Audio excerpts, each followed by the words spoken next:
I took that picture when I found out I have to come here yesterday. So I wasn't very happy at that time that I have to take a last-minute flight to come here. But nonetheless, I think when I found out that I am going to be speaking to young minds like yours, where the future is going to be, I was very happy and I'm very proud to be here, and I thank you for this opportunity. And I think all of you deserve a huge round of applause for putting this together. It's been an immaculate event, and I am certain that the future is in good hands. So, in fact, it is in such good hands that though I run a very large organization where there's almost about 1,000 people, I have been interviewed twice by students of the school to make sure that I'm prepped enough to be here. And they were very thorough, I must say. So today I want to talk about a world where there is ideas intersect with agriculture and technology. So as we all know, the agriculture is one of probably the oldest professions, where we went from hunter-gatherer to cultivating crop for our own consumption, and it was not always economic activity that was part of just cultivation. Right, so I wanted to today take you on a journey across fields which engulf agriculture as a practice and technology that is making that practice more sustainable and better for the world. Ancient agriculture, like I said earlier, not so long ago, was something that was being done not just for economic activity, but it was also a way of life. It was woven into our cultures, our festivals, and our ancestors understood the magic of nature and lived with it. And they grew food by not fighting the land, but by working with it. They worshipped the land, they worked with nature, and they grew whatever crops they could. That is why it says, the earth is my mother, and I am her son in the Atharvaveda.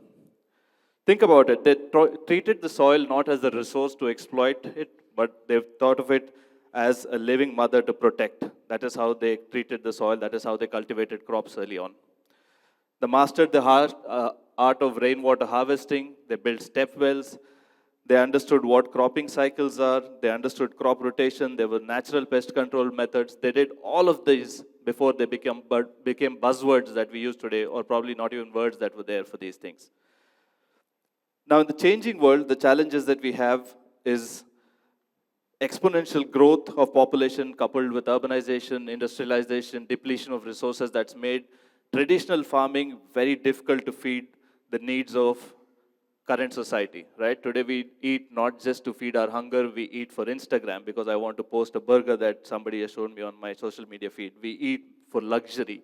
Feeding is not now just an essential necessity, but it's become a statement. It's become a lot more than just traditional eating to survive, to feed your hunger, right? Water tables have been depleting, soils are degrading due to excessive tilling, right? There's climate change, which all of us talk about so much, right? Which results in extreme losses for farmers. One small flood, entire villages' incomes are swept. Farmers are thrown into debt, right? So these adversities give opportunities. This is where new ideas intersect with traditional methods of what we are doing, right? So these create opportunities for people like you to think beyond what we are doing, right? And create something out of this. So like any crisis that comes up, there are opportunities that come up with it. And this is where technology has stepped in and created opportunities for generations now to make agriculture more sustainable, agriculture more productive. Right? In technological advances, the importance of technology has grown to drones, where satellite images today can be used to monitor the health of crops. So I can, using satellite images in the sky, detect pests that start in my crop. So if I'm a small farmer that is in a remote village, let us say in Tamil Nadu, while I cannot daily go and probably inspect every leaf of my crop, but the satellite image resolutions today are so good that a farmer sitting in his house on his mobile phone can get alerts if there has a pest infestation that has started on his or her crop, right? Which helps them tackle this issue before it spreads across the field. So imagine this, you're a farmer who will now know the moisture content in the farms, and depending on your land, and depending on that, only then you need to water it, right? You can determine the precision with which you can sow and harvest your crops using technology. IoT sensors in the ground help you do that. There's AI-based weather predictions that are possible that give the farmer more advantage now. And also not that risk for the first time is being covered for these farmers using technology. So I'll give you a very simple example. Today, a farmer using technology can draw his or her farmland onto an application, identify it on a map in an application, get insured for their losses, sitting at their home at the convenience of that, and insure for the risks of different climate change, risks that are there, pest attacks, and whatnot and what so. And technology today, AI-driven models are enabling them to get resilience. So if something happens to my crop, the AI models are able to assess the damage and give the farmer that resilience immediately in 48 hours, 24 hours, whenever it happens. So imagine you're a farmer who needs 5,000 rupees for the next month to survive, need not go and fight for what is his loss that needs to be paid. AI and technology is able to do it to them in the next 24 hours without them having to go and ask anybody for it. That is the advantage of technology that we are seeing in today's day and age.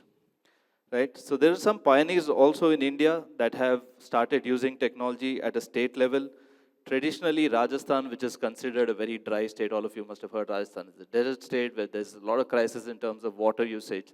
So they have started using IoT drip irrigation systems. So where the sensors in the ground determine how much water is fed to these plants. So by doing that, they're able to save 60% water usage. So in a state like Rajasthan, where water resources are scarce, it becomes extremely helpful to have this kind of technology that helps them cultivate with much lesser water. Also, Sikkim has become one of the first states to turn both mostly organic in terms of its entire farming practice, using both traditional composting methods and modern technology. Andhra Pradesh has started a project called Zero Budget Natural Farming, which is basically mixing natural organic wisdom with satellite data, creating a model for the world to be used. Now, this is where I think the future comes. The wisdom of the past, ancient wisdom unites with the new, it sparks a flame of thought for the welfare of the world. So this is where I think we all need to understand that there has always been traditional wisdom that has been passed on to us from generations. There has always been traditional practices that we have been seeing. So we need not replace these with technology. We need not replace these with robots. We need not necessarily always replace them with machines or tools. But it is how we harness the knowledge that has always been there, that has always been available to us through generations. Example, farming, right? There is a lot of technology that is used today in farming, especially in the West, where farms are being completely managed by robots, completely harvested by machinery.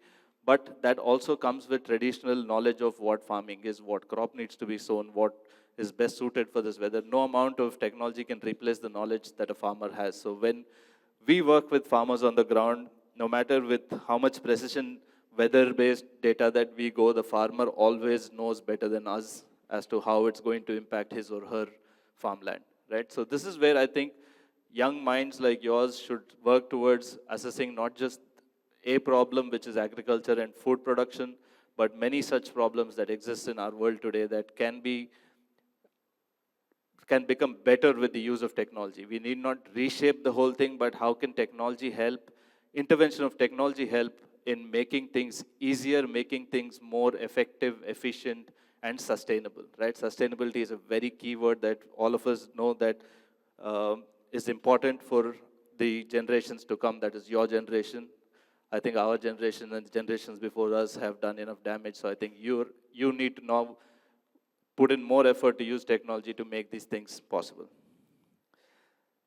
Right, so now I think with that I would like to say I urge you all to take the lead, and my call to action to you would be to look at life or the things around you in your life, right? Solutions to problems that exist around us every day can come from everyday people, everyday use of technology. So I urge you to take the lead. I urge you to use the knowledge that is there with us in traditional methods that we've been doing things. India as a country, we have so many things that are traditionally done. We have speakers before us who have spoken about sustainable bamboo usage.